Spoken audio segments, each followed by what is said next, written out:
What's up, everybody? It's your boy Duty back again with another video, and this time we're taking a look at our boy DSP's daily rap video after a full day of Reack content. That's right, folks. And yeah, it was as boring as everyone expected it to be, including your boy Duty. The only good thing that came out of it was, of course, the suggestion box where our boy Phil decided to scream and yell at his dents for even remotely trying to implicate that he is a beggar or that he talks about support too much. Anyway, let's see what Phil had to say on the Daily Rap. Yes, the heat wave continued here today in Washington State, which is why you still see me wearing this summertime attire that normally I'd be waiting until the summer months to wear. It was just so dang hot in here, I had to have shorts and a short sleeve shirt on.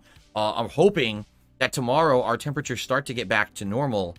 It's supposed to be dipped maybe 5 degrees. It's actually not supposed to get back to seasonable weather till Wednesday, so I may very well continue to wear summer attire for the next couple of days.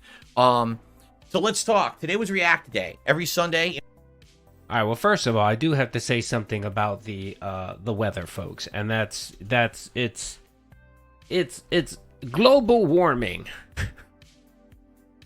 Global warming is a detractor, folks. That's right. Apparently, it was 70 degrees in Renton, Washington, which has sparked a weather alert for that region. And of course, anytime the temperature gets up to 70 degrees, you know, mass death occur from overheat, you know, exhaustion.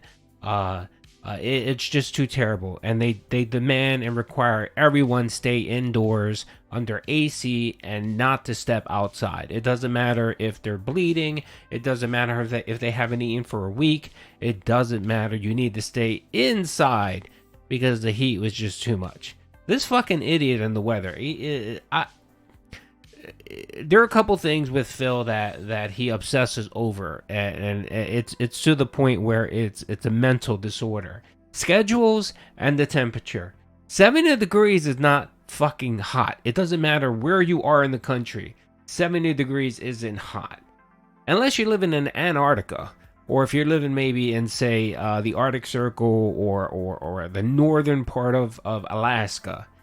70 degrees is perfectly fine, Phil.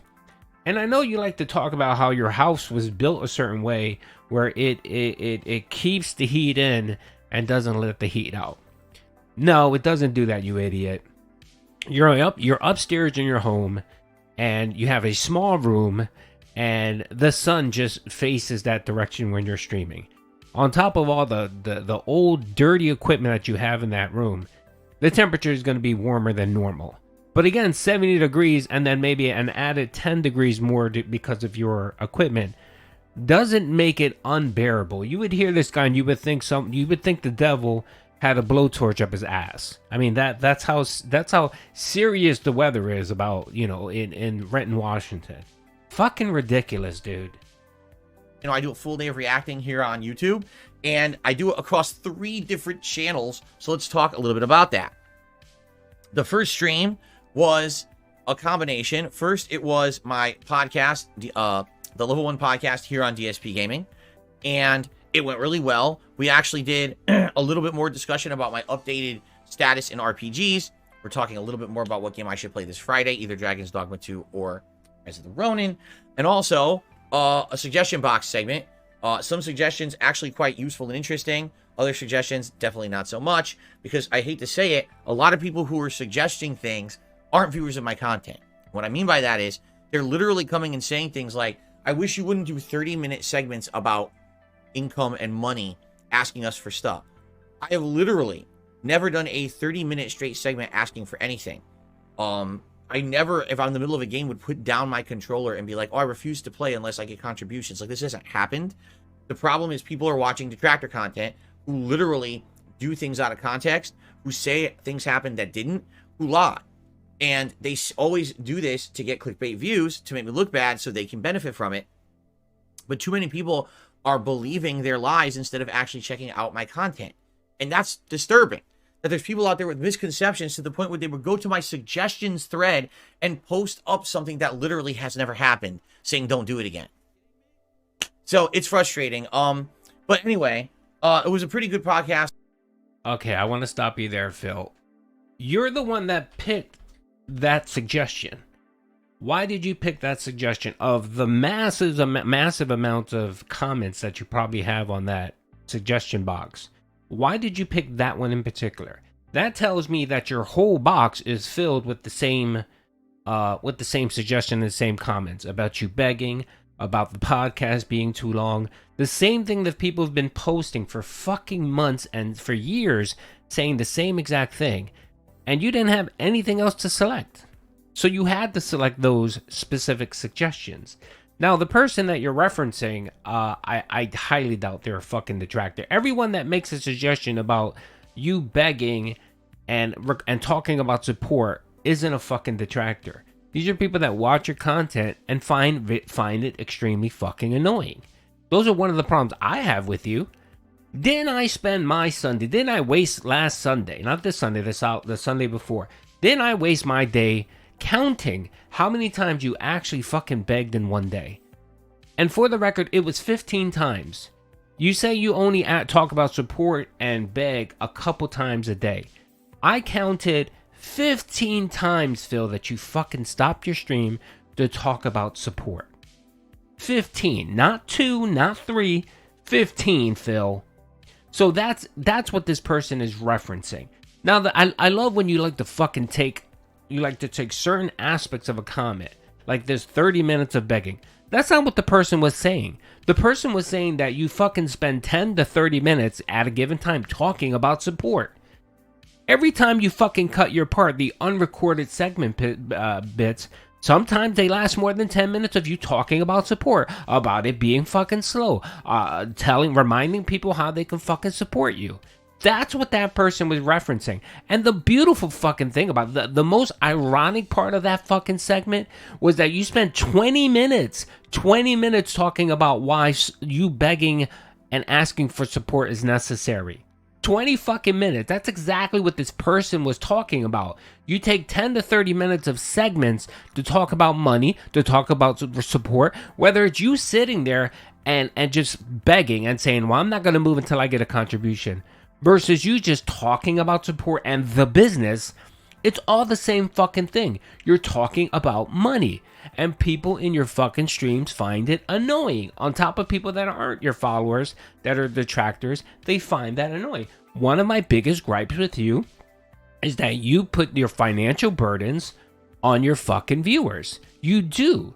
And when money is slow for whatever fucking reason, you feel the need to panic or stress out and fucking beg. And that's what the person was talking about. And he gave you a good suggestion. He just didn't bomb on you, Phil. He gave you a suggestion. He said, hey, if people aren't sure or new on how to support, build a Nightbot command that'll pop up and give everyone the instructions on how to fucking support. And Phil, you want to run it every fucking 5 minutes, go ahead and run it every 5 fucking minutes. But what the person is saying is that you stopping your streams to talk about money consistently is fucking annoying, and it is. Overall, and then we scooted over to DSP Reacts for DSP versus the internet. This week was a good variety of clips from all over the place. I mean, we had philosophical clips to, some gameplay jokes and skits, to some music renditions from classic games from back in the day. Such good stuff. Good variety of stuff. Not all good, of course. Sometimes you get some really stupid things, but overall, an enjoyable variety show, so give it a look. Remember, 2 parts go live today. Another part will go live for the next 4 days on the DSP Reacts channel. But if you become a channel member, you can access all of that right now. Also, tonight was a really awesome stream here on DSP, over on DSP Throwback, because this is not a video for DSP Throwback. Retro Reactive Heavy Rain, the next to last session. And tonight, things heated up in a huge way. We had huge game bugs crashing into one of my most infamous controller slam parts ever of any playthrough, which back in the day was momentous. Like, everyone talked about it and highlighted it on the internet as one of the funniest moments of the year. We had huge plot developments. We had everything. Tonight, we put ourselves firmly into position to finish the playthrough next week, which is great, and I'm excited for that. So I hope that you guys will enjoy. Again, the way I do that is one video goes live tonight on DSP Throwback, and then another video goes live, one a day for the next 5 days. To balance out the content. So you should be seeing those videos, all week long. on DSP, or next 4 days. I got confused. It's one video tonight, the next 4 days of video on DSP Throwback. Once again, if you become a channel member on DSP Throwback, you can access the archive stream right away. You don't have to wait all week. So if you missed the stream and you become a member, you can watch it all tonight. One other thing about DSP Throwback, we only have one stream left to finish Heavy Rain. So we have to determine what the next Retro React playthrough will be. And the options right now that I'm thinking is, number one, continue with Dark Souls 1. When I did that over a month ago, people really liked it, but people also wanted variety, which is how we got to Heavy Rain. But maybe put that back in the mix. Number two, Bully, a playthrough from 2013 that everyone said is one of my favorite, their favorites of all time back then. The first playthrough where it started direct capture and then went, started with the camera, then went direct capture, because that's when I adopted it. And also some hilarious moments like me completely flubbing geometry because I didn't know the locations of anything on a world map. So, pretty good one. Number three, BioShock, the original playthrough from 2009. One of my earliest full playthroughs. A playthrough that I don't know if we would go through the whole thing, but just to see the contrasting style of what I used to do versus today, the commentary style, and it is a classic game for sure.